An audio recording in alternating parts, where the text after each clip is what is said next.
It's Fed rate cut day.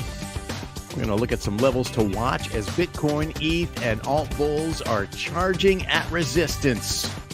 Oh, yeah. It's that time, my friends. Hey, it's Keith Allen. Hope you're having a good day. Hope you're printing some green P&L. We're making new all-time highs as we speak. Unbelievable. Unbelievable. So before we climb in, as per usual, just going to remind you, live chat is open here on YouTube. If you want to chime in, if you got questions, if you got insights, you got comments, share them. Keep them coming. I enjoy engaging with you guys. And as always, if you like the stream, do me a favor, smash the like, share a comment, and share the stream so that we can grow the channel. Appreciate the support, guys. I'm going to jump right in. Got a tight day, busy day here today. So I wanted to go ahead and first, since we did just are in the process of making new all-time highs, this is what price discovery looks like, guys. Of course, it's Fed rate day. And so we do have a rate cut baked in, 25 basis points. We'll talk about that a little bit more here in a second. But just wanted to show you, look at this. We had an all-time high at 75,397, and we are now, boom, making new highs, 76,446 at the moment. Yes, it's Fed rate cut day. What does that mean? Well, 99.2% of the market believes that a 25 basis point rate cut is going to happen today. That announcement is coming out at 3 o'clock. That's just about an hour and a half from now. So I think the question is really not about what's going to happen today. The question is what's going to happen in December moving forward, right? At the moment, it seems the December meeting is scheduled before Christmas, December 18th. Wow, this has changed a little bit. This morning I looked at this, and this was 70% chance of a rate cut and now it's down to 62%. So hang on a second. Let me just make sure I'm looking at the right numbers here. So things are changing. It's changing rapidly. Look at this. Just as we sit here, things are changing. So we'll have to see how this all shakes out here in a few hours. But point being, if Powell telegraphs that, hey, we think we're on pace to keep this cycle active in December, and then we'll pause, or is he going to pause now based on data that's come out as recently as today with more jobs data today? What did we see this morning? Initial jobless claims, right on line with what was expected. Non-farm payroll, non-farm productivity, that's a preliminary number. These numbers all get revised. That came in a little cooler than expected, but not much. Continuing jobless claims, slightly hotter than expected. 4-week average, slightly cooler than expected. So I'll let them figure that out. That's not what my job is here. My job here is to show you where I think price could go, and where those risks might be. So in terms of Bitcoin, obviously, we've looked at these charts pretty much every day. You could see yesterday, big volume day. That was actually election day, I think. Yeah, big volume day, getting that big 9% candle to the upside. Often we will see things pull back after that, but the market is primed right now. They know we got a crypto president coming into office very soon, and so the market is hot. Plus, this time of year typically is when crypto likes to soar, and especially when we're in a post-halving cycle like we're in right now, right? So all things considered, things look pretty hot for Bitcoin right now. I'm pretty optimistic that this could indeed be the breakout of the bull run of the bull market that we've been waiting for. I'm going to go ahead and remove this all-time high flag because guess what? It's obliterated, and we are now in price discovery. Now, yesterday we talked a little bit about price discovery and where we could potentially go from here, and for that, I want to zoom out to my lifetime channel here again, and we have I have a target here based on this cup and handle pattern, which seems to be developing here. What I don't like about this pattern in terms of the validity of it is that the volume profile kind of started to fade a little bit. I really would have expected this to be stronger in terms of volume. Obviously, we're getting an uptick now these past several weeks since we bottomed out here. So all things considered, this to me still looks like a valid cup and handle. And now that we're getting this breakout, I think that in terms of the measured move here, we took a percentage. We're looking on log scale here, right? So this is a 77% move from the rim of the cup to the bottom of the cup. So our measured move that we look at is the same 77% to the upside. And that from here takes us to, well, looky, where 77% goes. It goes right to the trend line. And that's the lifetime trend. So that's a price range around 122.5. Okay. And if we look at the long-term trend here, and the question I raised yesterday is whether or not price will actually make it back into this channel, because that's really, this is like a glass ceiling, right? We could grind along this level. We could grind along this level for a very long time, still be appreciating the price of Bitcoin and never make it back into this channel. If we do make it back into this channel, then that obviously creates the potential for a whole lot more upside over time, mid-channel, and this is, years down the road to get to this, possibly 10 years, who knows, if ever. So just know that's really when we get into price discovery, is if we can make it back into this channel. There's really just incredible, almost infinite upside potential for Bitcoin. If we don't make it into this channel, then this to me would be the glass ceiling of resistance. Of course, breakdowns, we always need to be, mindful of the fact that even in bull markets, there can be big corrections. And if we were to get a big correction at this point, I would be looking to, as usual, the key moving averages for me are always a spot that I could see something happening. And at this stage, the deepest I think it could go would be around, just based on what we see now, would be around that 40K mark where we had consolidation and never retest it, right? We may never get there. We may never see it again. But if we do get a major correction, then that would be an area that would be interesting to me. Of course, it's down here near where the trend line is. 50K would be our bottom, and we did retest that, right, with this wick. So that may be the only retest we get at this stage. But if we have, say, black swan lands on the pond, things could go lower, and that's where this 40K level comes into focus for me as a potential downside target. Again, probably not a likely one at this point, but the reason I like this is because we had all this consolidation in this range here, and it has confluence with these moving averages down here. Now I want to show you something I'd rarely do, and that is to take a look at an ETH chart. Oh, real quick though, if you're looking for entries on Bitcoin or any other asset for that matter, the MTF mean reversion indicator just does not disappoint. You can set this thing for the volatility. This is a pretty tight deviation here because Bitcoin has not been dipping that low. And if you're having trouble, and this was the problem that I've been having, right? I'm placing a lot of entries that just aren't getting filled because we seem to be grinding up and up. So if you want to buy dips, using a mean reversion indicator is a great way to do it. As you can see, the way this works, this white line in the middle is mean. That's a 0.5 fib. And every time price deviates from mean, it has a tendency to spring back. That's the principle of mean reversion. That works in both directions, right? From lows back to mid, back to mean, and from highs back to mean.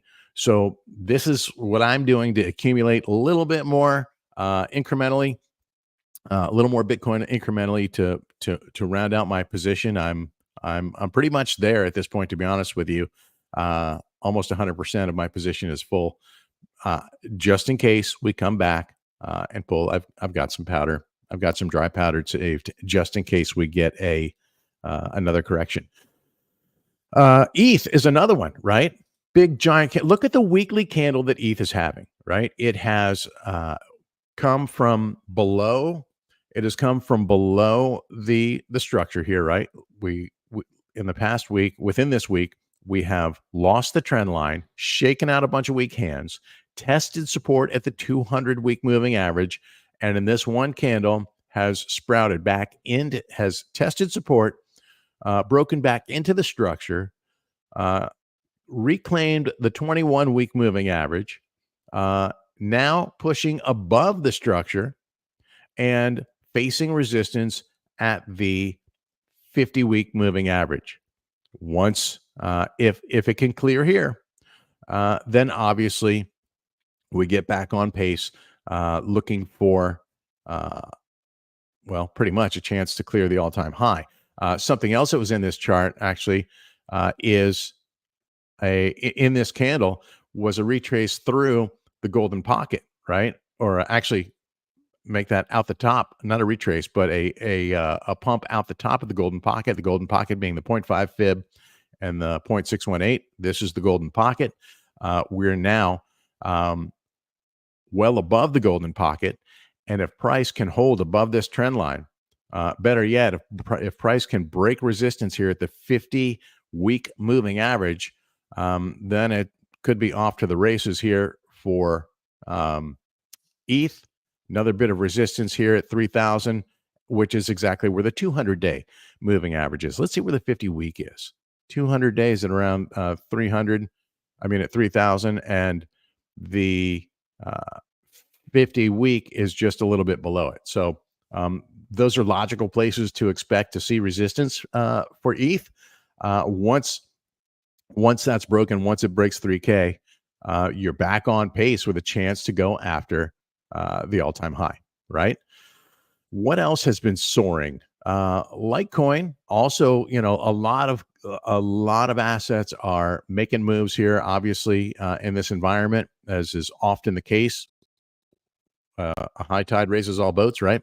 And so you can see ETH also with a big candle on the post-election deal, clearing 1, 2, 3 key moving averages, and now testing resistance at the fourth, being the 200-day moving average. Let's look at that on the weekly scale. And, you can see pretty strong resistance here at this level. We've nosed up to it a couple times here, really at that $75 range. Clear that, and we have kind of a range here, this range box. I've actually been playing with Litecoin since my early days of crypto. So I don't chart the same way that I used to, but I don't throw it.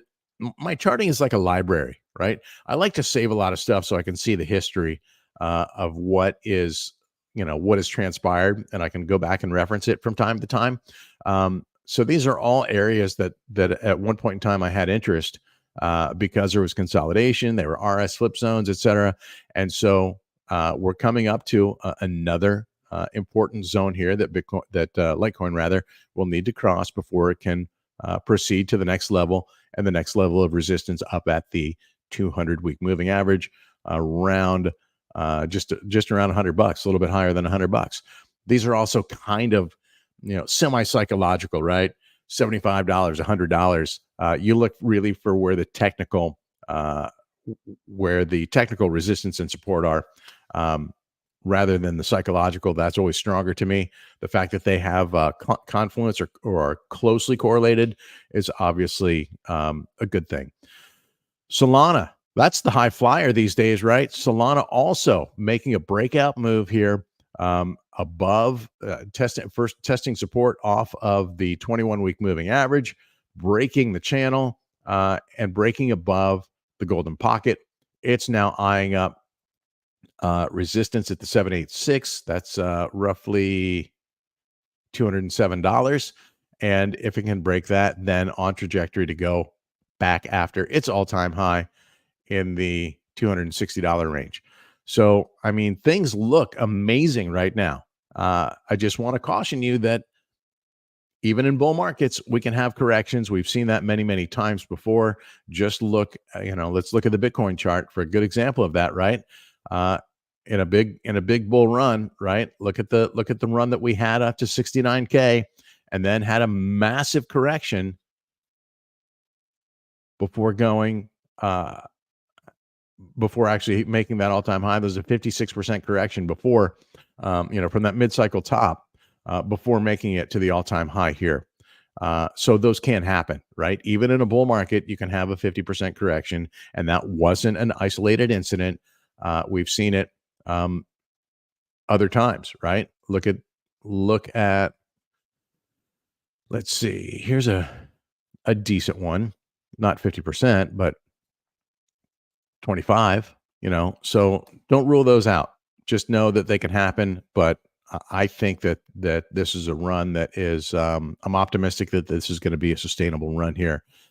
We may chop. We may not make it into six-figure territory here, in the next month, but we could very conceivably, in my opinion, get there by the end of the year. And December is really a time where price tends to really make some moves around holiday time. So when the crypto bros are sharing their stories with their friends and family, and more comes in. Speaking of retail investors, let's take a look over at what's happening with ETF flows. ETH ETFs actually had a decent day yesterday, first time in a long time. Meanwhile, on the Bitcoin side, there's like 3 days of selling before coming back in. I'm not sure these guys are really getting the optimal positions, because these ETFs trade only during TradFi hours. Bitcoin moves 24/7, 365, and they miss a lot of the good moves, right? So yesterday was a robust day overall, but BlackRock, which has really been anchoring things, you can see 2 days of outflows, and then I would imagine today they're stacking it back in pretty good, unless they're just going for some profit taking. Who knows? But I would think that they're probably going to be adding today, because everybody sees a breakout coming. We are hour and 15, 20 minutes or so away from getting a Fed announcement on the rate cut. That also likely going to drive some activity. So again, I think 25 basis point cut is baked in for now. What we will see in December, I think that's what the market is really going to be listening for. We haven't looked at liquidity at all, so let's take a quick look over at fire charts. You can see the dynamic changing in the order book a bit. That's 66 million. Let's see if we let's get a refresh. I want to actually zoom out and see if we have anything moving in either direction that deserves our attention. I see some bids floating up, which is obviously encouraging. Let's zoom out. Let's go out to the yearly and see if we have anything. Not much happening here on the downside, and asks laddering higher, but not super high, right? So I think that, we could conceivably hit 80, but I think it's healthier if we get a little bit of consolidation before we really make that move and get running, right? Straight lines, and the reason you want to see that is it builds some foundational support, so that as price, when price does come down, and it will, when price does come down, there's some sort of range or structure or zone for to create some friction to hold price up, right? These will be considered, resistance and support flip zones and consolidation zones. So I do want to see something other than just this little hilltop. So hoping that we get some consolidation, obviously above the 2021 top. We wanted to see this for a long time. Technically, this is really only our second candle in development with a full body above this 2021 top. We've not seen more than 3 in a row since March. So keep that in mind. We're not in the clear yet by any stretch of the imagination. I want to see a weekly close above this level, and then obviously monthly close above this level. And that obviously, over time gives you some confidence. That doesn't mean you should wait. It just means, be careful about aping all into anything, because you could see some retraces. One more look at fire charts. Let's zoom it in a little bit and see, we've got immediate resistance right above us here, it looks like. Let's take it to the daily. All right. So 77K. There's about 26 million, 26.5 million in ask liquidity. That's resistance. Then we see a heavier concentration of nearly 50 million up at the 80K mark. Now, notably, all this liquidity has been cleared out. So there's not much to hold things up.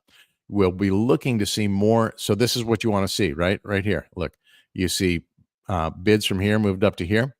You see more stacking in this range above.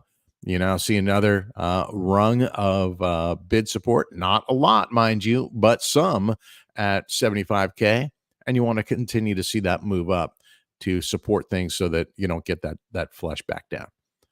Going to leave it right there, guys. Hope that helps you out. If you're interested in any of the tools, I have descriptions down, links in the description down below. You can check them all out at materialindicators.com. Have a fantastic day, my friends, and print some green P&L for crying out loud.